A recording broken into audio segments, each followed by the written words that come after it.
शाम के 5 बज रहे थे। उसी वक्त मेरा मोबाइल बज उठा। सामने विक्रम था। हमेशा की तरह वो प्यार से बोला, जाने मन क्या कर रही हो। मैंने कहा कुछ नहीं, बस अब ऑफिस से निकल कर पीजी जाऊंगी। तुम क्या आ रहे हो? और सामने से जो सुना उस पर विश्वास नहीं हुआ। विक्रम बोला, जान पैकिंग कर लो, हम घूमने जा रहे हैं। आज फ्राइडे है, मंडे भी ऑफ है और ट्यूसडे की मैं छुट्टी ले लूंगा। तुम बस पैकिंग करो और रास्ते के लिए कुछ खाना पैक करवा लेना, मैं जल्दी पहुंचता हूँ।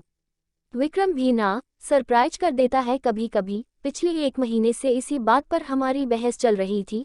मैं उसे कह रही थी लॉन्ग वीकेंड आ रहा है, प्लान बनाओ, पर उसने अपने घर जाने की रट लगा रखी थी। हम दोनों ही गुड़गांव में जॉब करते थे, अलग अलग पीजी में रहते थे। हफ्ते में 3-4 बार मिल लेते थे, पर वीकेंड पर विक्रम का घर जाना जरूरी ही था। उसके पेरेंट्स उसका रास्ता देखते थे। मेरा अपना कहने को कोई नहीं था इस दुनिया में। चाचा ने बचपन में पाल दिया, पढ़ा लिखा भी दिया। अब जब वो नहीं रहे तो मैं उनकी फैमिली में एक अवांछनीय सदस्य हो गई, इसलिए पिछले 2 साल से पीजी में रहने आ गई थी।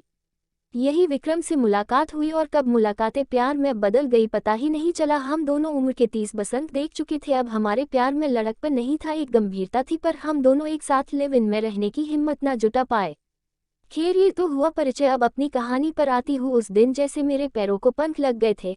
मैं बहुत खुश थी। विक्रम के साथ इतने दिन बिताने की कल्पना से ही मैं सिहर उठी थी। मैं जल्दी से सब जरूरी चीजें पैक की, अपने वॉकिंग शूज कसे और रेडी थी। तभी फोन पर मिस्ड कॉल यानी विक्रम आ गया। मैंने जल्दी ही सामान गाड़ी में रखा और बैठते ही विक्रम को चूम लिया। वो भी बहुत खुश हो गया। उसने कहा, रुबिन भी रेडी, हम एंजॉय करेंगे।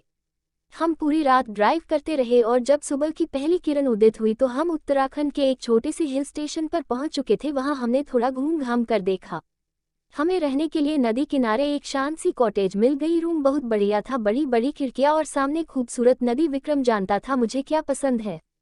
हमने जल्दी से फ्रेश होकर पहले अपनी नींद पूरी करने का प्लान बनाया, पर बिस्तर पर आते ही वो रोमांटिक मूड में आ गया और फिर जो नींद आई। मेरी आंख 3 बजे के लगभग खुली। विक्रम अभी भी सो रहा था। मैंने उठकर कपड़े पहने और खाने के लिए कुछ ढूंढने लगी। तभी मुझे लगा जैसे कोई गुनगुना रहा हो। मैंने दरवाजा खोला तो लॉबी के आखिरी हिस्से में बड़ी सी खिड़की पर एक लड़की अपना सर टिकाई खोई हुई सी गुनगुना रही थी।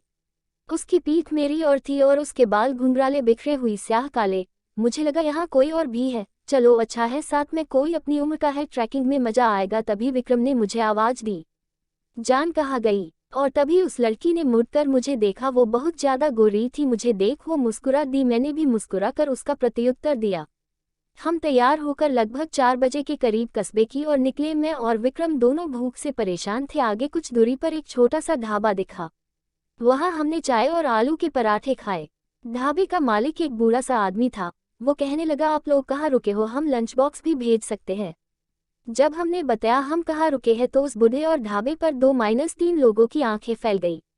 कोई कुछ बोला तो नहीं, पर कानाफूसी होने लगी थी। मुझे थोड़ा अजीब लगा, पर हम उस वक्त वहां से निकलकर नीचे बाजार की तरफ घूमने निकल गए।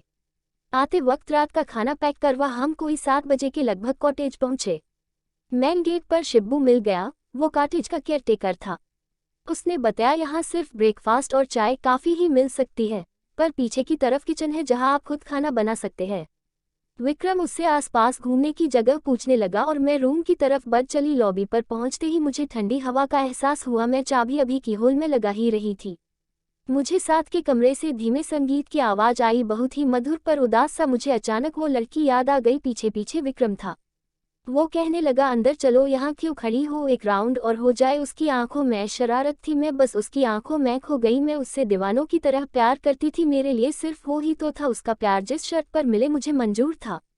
उस रात मैं बहुत सुकून से थी विक्रम की बाहों में। बाहर किस पहर बारिश शुरू हो गई थी पता ही ना चला। मुझे प्यास लगी थी। फोन उठाकर देखा तो रात के 2 बज रहे थे। बारिश की रिमझिम और रात का सन्नाटा अलग ही दुनिया लग रही थी। मैंने विक्रम को देखा, वो किसी छोटे बच्चे की तरह सो रहा था। मैंने उठकर खिड़की खोली और बारिश की बूंदों को अपने चेहरे पर महसूस करने लगी। तभी साथ वाले रूम से किसी के रोने की आवाजें आने लगी। कोई आदमी जोर जोर से बोल रहा था और कोई लड़की रो रही थी। उनकी आवाजें स्पष्ट नहीं थी, जैसे दबी दबी सी थी।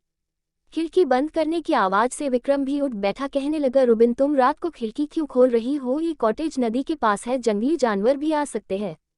मैंने तब दिन में मिलने वाली वो बिखरे बालों वाली लड़की का जिक्र किया। मेरा ख्याल था वो कोई विदेशी है। विक्रम बोला, उन्हें छोड़ो, कल तुम्हें एक वाटरफॉल पर ले जाऊंगा, अभी इधर आओ और मुझसे लिप जाओ।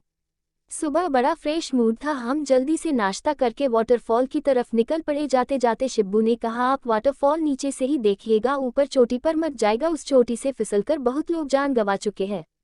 लगभग 3 किलोमीटर की ट्रैकिंग करके हम उस वाटरफॉल तक पहुंचे। वहां काफी चहल पहल थी, पर्यटकों के साथ साथ लोकल लोग भी थे। संडे जो था वाकई बहुत खूबसूरत जगह थी, हम भी वहां फोटो लेने लगे।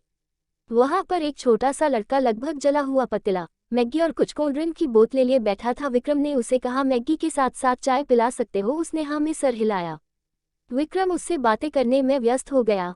मैं कैमरा ले थोड़ा और ऊपर को चढ़ने लगी। एक पतली सी उबड़-खाबड़ पगडंडी सी थी जो वाटरफॉल के साथ साथ चल रही थी। मुझे लगा जहां विक्रम बैठा है उसके शॉट ऊपर से जा कर लिया जाए, वाटरफॉल की बढ़िया पिक्चर आएगी। अभी थोड़ा आगे ही बढ़ी थी कि अचानक वो उलझे बालों वाली लड़की मुझे अपने आगे दिखाई दी। वो बहुत तेजी से आगे बढ़ रही थी। मैं लगभग भागते हुए उसके पास पहुंची। मैंने हाथ आगे बढ़ाया ही था को वो पलटी। मैं सकपका गई। मैंने कहा, हेलो। वो मुस्कुरा दी। मैंने बात आगे बढ़ाते हुए कहा, यू अलोन हियर? उसने ना। मैं सिर हिलाया। उसका चेहरा गोल और बहुत गोरा था, पर आंखें एकदम काली, उसके बालों की तरह। वो बेहद खूबसूरत थी। मैंने उससे पूछा, वेयर आर यू फ्रॉम? इस बार वो धीमी आवाज में बोली, मैं भी भारतीय ही हूँ। मैंने कहा, ओ मुझे लगा आप विदेशी हो। वो हल्के से हंस दी। तभी मुझे ढूंढता हुआ विक्रम आ गया। मैंने परिचय करवाया, मैं रुबिन और मेरे हस्बैंड विक्रम। मैं झूठ बोल गई। उसने अपना नाम सारा बताया। विक्रम ने चाय पीने का ऑफर दिया पर उसने मना कर दिया। वो चोटी की ओर बढ़ चली। जाते जाते विक्रम ने उसे भी कैफल कहा। वो पलटी और मुस्कुराते हुए हाथ हिला दिया। हम लगभग 2 घंटे वहीं बैठे रहे पर सारा वापस नीचे की ओर नहीं आई। मैंने कहा, चलो बाजार घूम आते हैं, पर विक्रम का मूड कुछ और था। हम वापस कॉटेज पहुंचे। वापसी के सारे रास्ते विक्रम शरारत करते हुए आया था। कभी गले लगा लेता, कभी चुम लेता, कभी गोदी में उठा लेता। मुझे लग रहा था काश यह वक्त यही रुक जाए, हम हमेशा यही रह जाए। जब मेरी नींद खुली विक्रम बिस्तर पर नहीं था। मैं कपड़े पहनते हुए उसे आवाज देने लगी पर कोई जवाब नहीं आया। विक्रम कहीं भी नहीं था। तभी बाहर लॉबी में कुछ आवाज आई। मैंने दरवाजा खोला तो विक्रम बाहर उस खिड़की के पास खड़ा था जहां मैंने सारा को पहली बार देखा था, उसी तरह सर टिकाए हुए बाहर देखते हुए। जनाब कहाँ खो गए? विक्रम पलटा और बोला, मुझे कोई उदास सी धुन सुनाई दी। उसका पीछा करते करते यहाँ आ गया। साथ वाले दरवाजा हल्का सा खुला हुआ था। मुझे जिज्ञासा हुई, सारा वापस आई कि नहीं। मैंने देखा तो रूम बिल्कुल खाली था, पलंग पर एक भी सिलवट नहीं, पर्दे लगे हुए। मुझे लगा सारा शायद चली गई। हमने डिसाइड किया आज डिनर खुद ही बनाएंगे। विक्रम ने शिब्बू से चिकन और वोडका ले आने को कहा। हमने कॉटेज के आंगन में आग जलाई, साइड में ही चूल्हा मंगा लिया। वोडका देख शिब्बू भी हमारे साथ बैठ गया। मैं चिकन पकाने लगी। रात बढ़ती जा रही थी। शिब्बू 2 पैग लगाने के बाद सेटी हो गया था। कहने लगा, बाबूजी हमें भी दिल्ली ले चलो, अपने पास रख लेना, सेवा कर देंगे। विक्रम उसे समझने लगा, अरे तुम तो जन्नत में रहते हो, यहाँ काम भी कम है, आराम से रहो। आज तो कॉटेज में हम अकेले ही गेस्ट हैं। शिब्बू ने कहा, साहब पिछले कुछ महीनों से आप ही अकेले गेस्ट हो। मैं और विक्रम एक दूसरे की शक्ल देखने लगे। हमने कहा, अच्छा एक कपल और भी था हमारे साथ वाले रूम में। आदमी को तो देखा नहीं, पर लड़की से मैं कॉटेज और फिर वाटरफॉल पर भी मिली। क्यों झूठ बोलते हो? शिब्बू का चेहरा सफेद पड़ गया। वो कुछ नहीं बोला। विक्रम ने कहा, क्या हुआ? शिब्बू अपना गला साफ करते हुए बोला, साहब मैं अपनी माँ की कसम खाता हूँ आप यहाँ अकेले ही गेस्ट हो। आप आ गए, नहीं तो मैं खुद अपने गांव जाना वाला था। मैंने कहा, फिर वो लड़की कौन थी? कहाँ से आई? शिब्बू ने बताया, इस कॉटेज के बारे में बहुत कहानियां फैली हुई है। ये बहुत पहले अंग्रेजों के ज़माने में किसी साहब बहादुर का घर था और यहाँ कुछ मौतें हुई थी। तब से आसपास के लोग यहाँ आवाजें सुनने लगे, कभी कोई उदास सी धुन, कभी लड़की के गाने की, कभी रोने की। मेरा ये सुनकर खून जम गया था, पर शिब्बू हमें सांत्वना देते हुए बोला, साहब मैंने तो आज तक ऐसा कुछ देखा ना सुना, मैं तो रोज यही रहता हूँ, कभी कुछ नहीं देखा। दिन जैसे तैसे निपटा के हम दोनों रूम में आ गए। विक्रम मुझे ढाढ़स बंधाते हुए बोला, चरसी है, कहा इसकी बातों में आ रही हो? पर अंदर से वो भी डरा हुआ लग रहा था। वोडका उतर चुकी थी और नींद भाग गई थी। मैं और विक्रम इधर उधर की बातें करते हुए टाइम बिता रहे थे। रात के 10 बज गए थे। बारिश शुरू हो गई। उसने माहौल को और बोझिल बना दिया था। बातें करते करते हम कब सो गए पता ही नहीं लगा। रात के किसी वक्त मुझे लगा जैसे मेरे ऊपर कोई झुका हुआ है। मैंने आंखें खोली तो सारा थी। सारा कंधों से पकड़कर मुझे उठा रही थी, मेरा नाम बार बार पुकार रही थी। उसकी आवाज़ किसी कुएं से आती हुई लग रही थी। मैं हड़बड़ा कर उठी। सारा मेरा हाथ पकड़कर मुझे खींचती हुई अपने साथ ले जाने लगी। डर के मारे मेरे गले से आवाज़ तक नहीं निकल रही थी। मैंने पीछे मुड़कर देखा, विक्रम बिस्तर पर ही था। सारा मुझे साथ वाले कमरे में ले गई। उस कमरे की शक्ल ही बदली हुई थी। हॉल के कोने में बड़ी सी चेयर पर एक अंग्रेज रोबीला सा आदमी बैठा हुआ वायलिन बजा रहा था। उदास धुन, उसकी आंखें बंद थी। सारा उसके पैरों के पास जाकर बैठ गई। वो रोने लगी। सारा ने उसका हाथ अपने हाथ में लिया और कहने लगी, please Albert, don't go, don't leave me. पर उस आदमी पर कोई फर्क नहीं पड़ रहा था। सारा का चेहरा लाल हो गया था। अचानक वो आदमी खड़ा हुआ और मेरी ओर बने लगा। मैं जड़ थी, जैसे मेरे आंखों के सामने कोई पिक्चर चल रही थी। तभी सारा के हाथ में ना जाने कहां से बंदूक आ गई थी। सारा फिर बोली, एल्बर्ट स्टॉप। पर वो आदमी आगे बढ़ता ही जा रहा था और फिर एक धमाका और ढेर सा धुआं। और तब पहली बार मेरे गले से चीख निकली। विक्रम और शिब्बू भागते हुए मेरे पास आए। मैं उस कमरे में जड़ खड़ी हुई थी और लगातार चीखे जा रही थी। वहां कुछ भी नहीं था। विक्रम मुझे उठाकर अपने कमरे में लाया, मुझे पानी पिलाया। मैं पसीने में भीगी हुई थी। वो बार बार मुझसे पूछ रहा था, क्या हुआ, क्या हुआ, पर मैं कुछ बता नहीं पा रही थी। फिर कब मैं बेहोश हो गई पता नहीं लगा। जब मेरी आंख खुली सवेरा हो गया था। विक्रम परेशान सा मेरे सिरहाने बैठा हुआ था। रूम के दूसरे कोने में शिब्बू दीवार से सर लगाकर ऊँघ रहा था। मैंने उठने की कोशिश की तो विक्रम ने मेरी मदद की। ऐसा लग रहा था जैसे मैं सदियों से बीमार हूँ। बहुत कमजोरी लग रही थी। शिब्बू को विक्रम ने काफी बना कर लाने को कहा। फिर मुझे बाहों में भरते हुए कहा, क्या हुआ था रोबिन, तुम रात को वहां क्यों चली गई थी? मैंने सारी बात बता दी। विक्रम सुनकर सन रह गया। उसने जैसे तैसे पैकिंग की, मुझे सहारा देकर तैयार करवाया और हम निकल पड़े कॉटेज से। जैसे जैसे दूर जा रहे थे मेरे शरीर में जैसे जान आती जा रही थी। हम बाजार में पहुंच गए। विक्रम ने उस छोटी सी ढाबे पर गाड़ी रोक दी। वो बुड्ढा चाय बना लाया। विक्रम और मेरी सफ़ेद शक्ल देखकर वो बोला, साहब हम तो पहले ही दिन आपको बताने वाले थे, पर शहर के लोग ऐसे बातों को कहाँ मानते हो। फिर जो उसने कहानी सुनाई वो इस प्रकार थी। यह बात उस जमाने की है जब अंग्रेज भारत छोड़कर जाने वाले थे। ये कॉटेज अंग्रेज अफसर एल्बर्ट केत की थी।